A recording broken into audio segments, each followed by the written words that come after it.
An honor for us, as delegate of the Central Committee of the Communist Party of Switzerland, to be part of this important international conference here in Paris.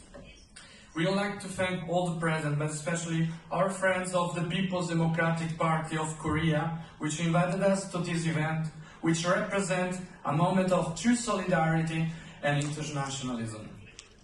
Let's start our speech with some fact, with one basic one. The us-live Atlantic field is in decline. At economic, technological, industrial, cultural, social level, we observe a clear and straightforward decline. See the continuous political and economic crisis that the West faced from 2008 until now. In the same time, we observe an emerging multipolar world system growing up, led by new powers like China, Russia, South Africa, India, Brazil, the so-called BRICS, and others.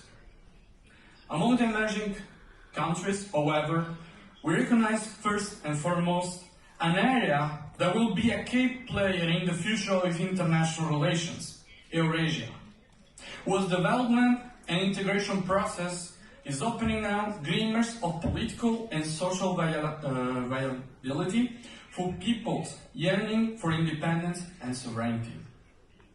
This is the common situation if you look at the big picture. And what does it mean? That indeed, because the Western Bloc is in decline, the US-led imperialism is becoming more and more aggressive. Imperialism is becoming more aggressive in order to maintain its hegemony on the world, even if things are completely changing.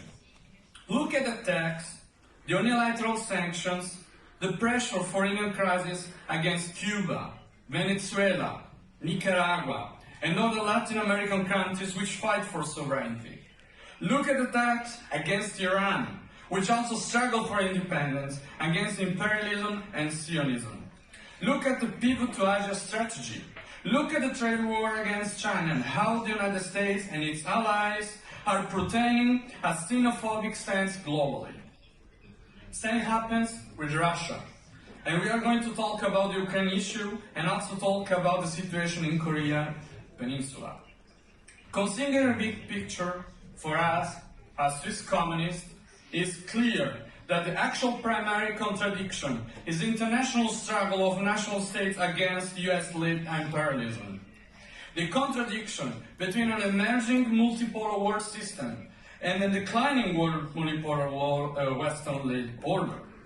For that reason, globally, all the imperialist forces, the two patriots, who fight for independence should be united more as ever. The Marxist-Leninist ideological basis is for our party indeed important. But at present we must also unite with those anti-imperialists, anti-Zionists who, although did not yet recognize themselves in scientific socialism, are today in this new and dangerous historical phase at our side to build up multipolarity. Let's now discuss the case of the Ukrainian crisis.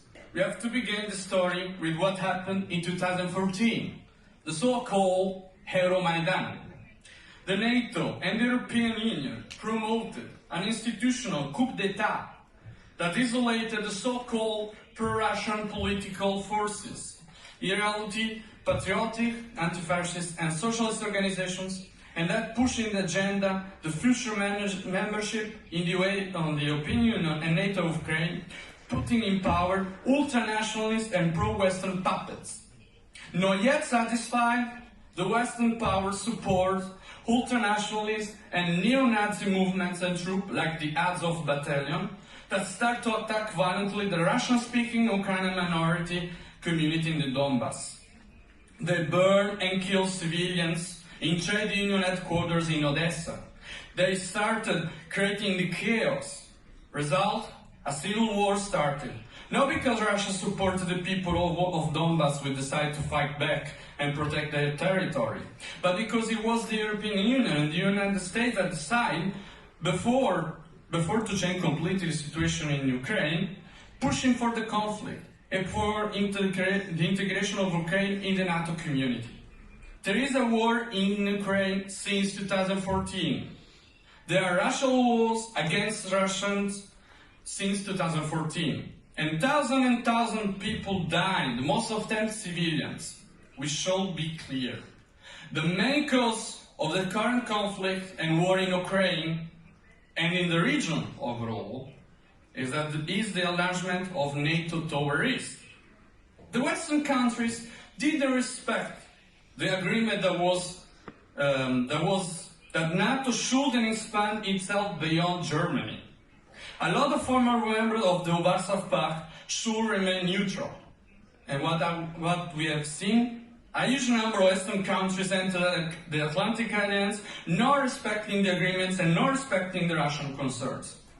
If Russia decides to respond, it's the consequence of 20 years and more years of provocation and pressures made by the US-led imperialism against Russia, putting more and more troops at the border of Russia. That should be clear.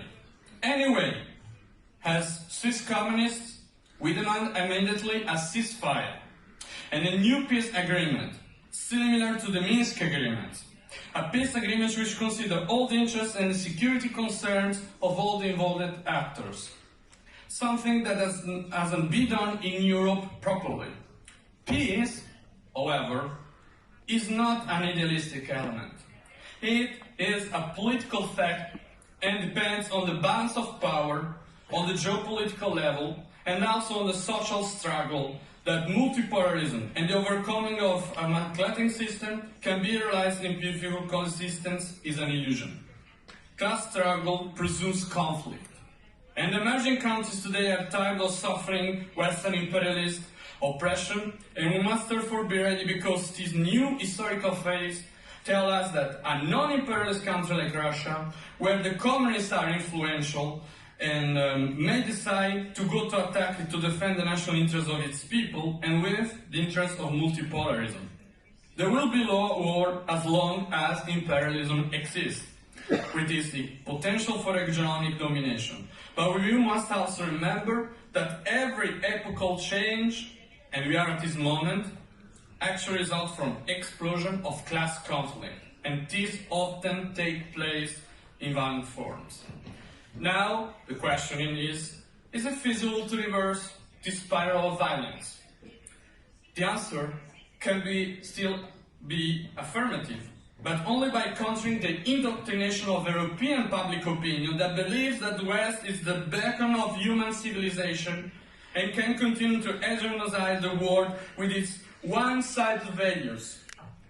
Our Secretary General, Comrade Massimiliano Ai, in a recent theoretical article sent to the Communist Party of China, wrote, unlike 30 years ago, today there are countries that have already emerged that will no longer suffer in silence and instead demand guarantees for their security and independence.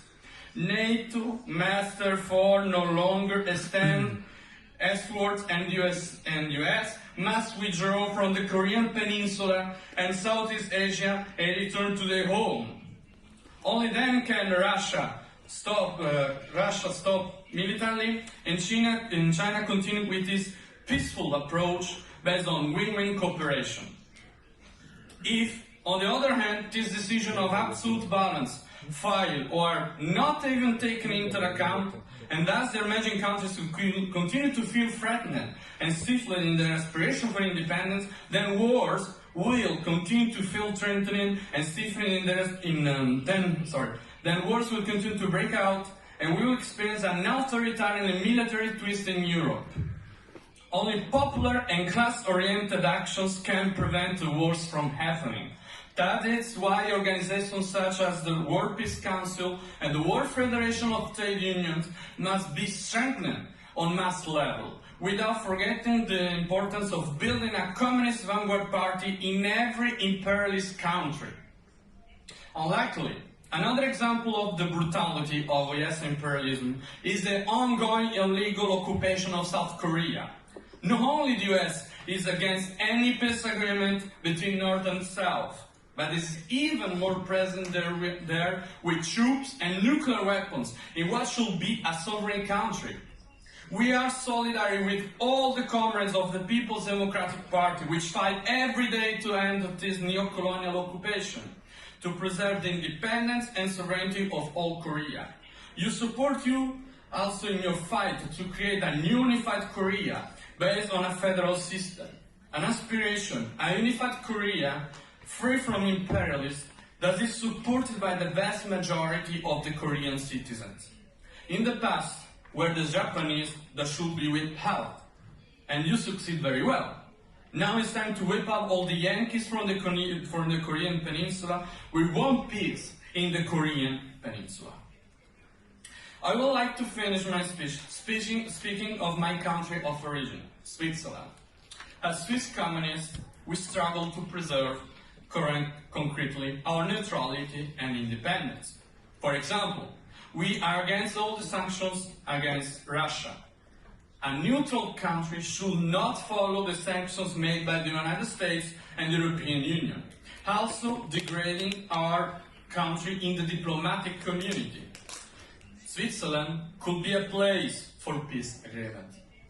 But following the US and EU, we risk to be not more considered and respected.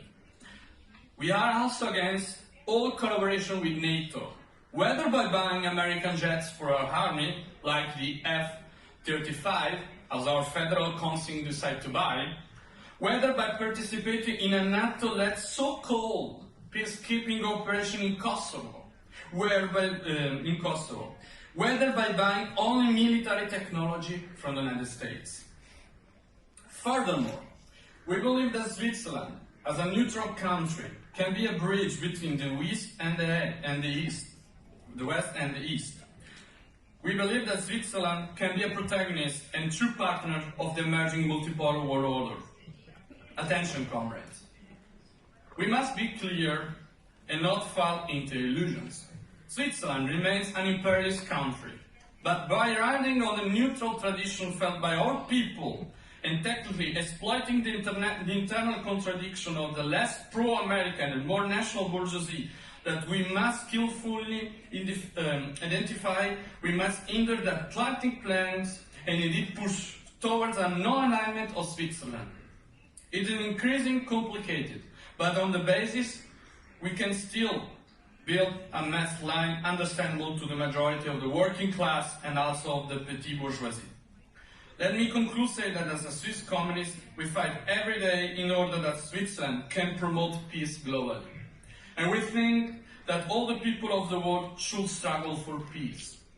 A struggle for peace starts with the independence of all nations of the world from the oppression of Atlantic imperialism. Now that ever is important that all true anti-imperialist forces unite themselves in the fight for a brighter future for all. Thank you very much for your attention.